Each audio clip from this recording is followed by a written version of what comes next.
Bonjour, je m'appelle Jim Zonguma Maiwa. Je suis professeur de droit à Albany State University. Aujourd'hui, je vais faire cette petite vidéo pour répondre d'abord aux questions de mes étudiants de droit conventionnel qui sont concernés sur la question des sujets d'actualité d'immigration, mais aussi répondre à la communauté d'immigrants aux États-Unis. Nous savons tous que le département d'État américain a annoncé la suspension de la délivrance de visas d'immigrants dans le consulat américain de 75 pays à dater du 21 janvier 2026. Et la raison est que ces ressortissants présentent un risque élevé de recours aux aides sociales. Alors, pour comprendre cela, je vais d'abord faire la différence entre le visa d'immigrant et le visa des non-immigrants. D'abord, le visa d'immigrant concerne, ceux qui veulent venir aux États-Unis et y rester d'une manière permanente, c'est-à-dire le green card. Et le visa des non-immigrants concerne ceux qui viennent ici d'une manière temporaire, par exemple, ceux qui viennent ici comme étudiants, comme travailleurs, comme visiteurs, ou encore un visa de maladie, par exemple. Ils viennent pour une période bien déterminée et ils rentrent dans leur pays d'origine. Alors, clairement, cette décision de suspendre la délivrance concerne que le visa d'immigrants, c'est-à-dire ceux qui veulent venir ici pour y rester. Donc, ça ne concerne pas le visa des non-immigrants. Donc, si vous voulez venir aux États-Unis comme étudiant, comme travailleur, comme visiteur, vous pouvez toujours le faire. Aller à l'ambassade, déposer le dossier. Donc, ça, c'est déjà clair. Donc, alors, la décision de la suspension de la délivrance de visa, ici, ne concerne que la délivrance des visas d'immigrants. Ça veut dire quoi? C'est-à-dire que ça concerne que ceux qui ont déposé les dossiers, ils ont passé l'interview, arrivé au niveau de la délivrance, et c'est limite à la suspension. Donc, ça va retarder la délivrance. Cette décision ne suspend pas la procédure de dépôt de dossier.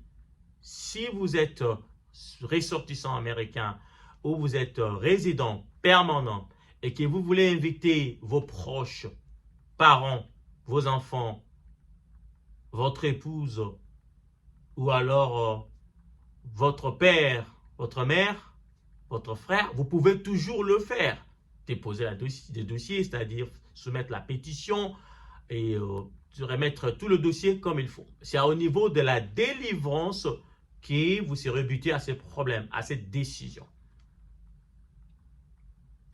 Alors, une autre question, c'est de savoir si la suspension, comme on l'a dit, d'une manière indéfinie, elle va se continuer. La réponse est claire.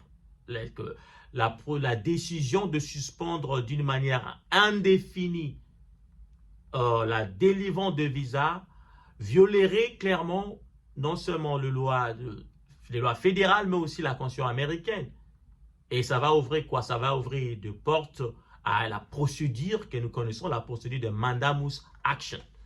La procédure de mandamus action permet aux avocats, aux organisations qui s'occupent de l'immigration de pouvoir soumettre un dossier devant un juge fédéral pour pouvoir bloquer une telle décision qui violerait la Constitution américaine ou alors le statut ou alors la loi fédérale. Nous avons deux cas que nous connaissons, que vous connaissez. Par exemple, l'interdiction sur le territoire américain, par exemple, de ressortissants de pays musulmans, que vous vous souvenez, Muslim Travel Ban, cette décision a été bloquée par un juge fédéral. Vous vous souvenez encore de l'interdiction du transit pour le demandeur d'asile, où on exigeait, lorsqu'un demandeur d'asile transite un pays tiers, il doit nécessairement déposer le dossier dans ce pays tiers. Cette décision aussi a été bloquée par un juge fédéral. Il y a aussi, par exemple, la décision sur la public charge ou charge publique qui a été aussi bloquée par un juge fédéral. Et enfin, aussi la suspension de visa des travailleurs étrangers. Donc vous comprenez que la décision du pouvoir exécutif de pouvoir suspendre de manière indéfinie ne va pas susciter aujourd'hui des procès au niveau du gouvernement, au niveau des tribunaux fédéraux. Mais je vais aussi expliquer la charge publique, parce qu'ils ont dit que la raison est que ces gens présentent un risque élevé des recours aux aides sociales. L'article 212 A4 de la loi sur l'immigration et la nationalité exige aux ressortissants étrangers qui veulent venir aux États-Unis faire la demande de green card de pouvoir prouver qu'ils ont le moyen suffisant pour survivre aux États-Unis et qu'il ne serait pas une charge publique pour le gouvernement américain. Donc, ce n'est pas une loi nouvelle, ce n'est pas une décision nouvelle. Seulement, comme je le dis, cette décision va être aujourd'hui, sera challengée ou défiée par un juge fédéral par le moyen de la procédure de mandamus action. Donc, pour conclure, premièrement, nous devons savoir que la décision de suspendre le visa ne concerne que le visa d'immigrants, non le visa des non-immigrants. Ceux-là, des non-immigrants, ils viennent ici pour une raison, pour un temps bien limité, ils rentrent dans leur pays. La décision ne concerne que le visa de green card ou de ressortissants, les gens qui viennent venir ici pour y rester. Ça, c'est un. Deuxième chose, aussi, la décision ne concerne que la délivrance de ces visas. La décision ne suspend pas la procédure, c'est-à-dire si vous avez l'intention d'inviter vos proches parents, vous pouvez toujours le faire. Vous pouvez déposer le dossier, sauf que ça sera buté à cette suspension au niveau de la délivrance. Et à la fin, cette décision ne sera pas indéfinie, comme ça l'est dit dans la décision, parce qu'il y a déjà une option pour les avocats de pouvoir soumettre devant le juge fédéral par le biais de mandamus action.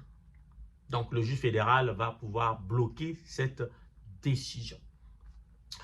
Pour conclure, je vais vous dire que ne soyez pas paniqués.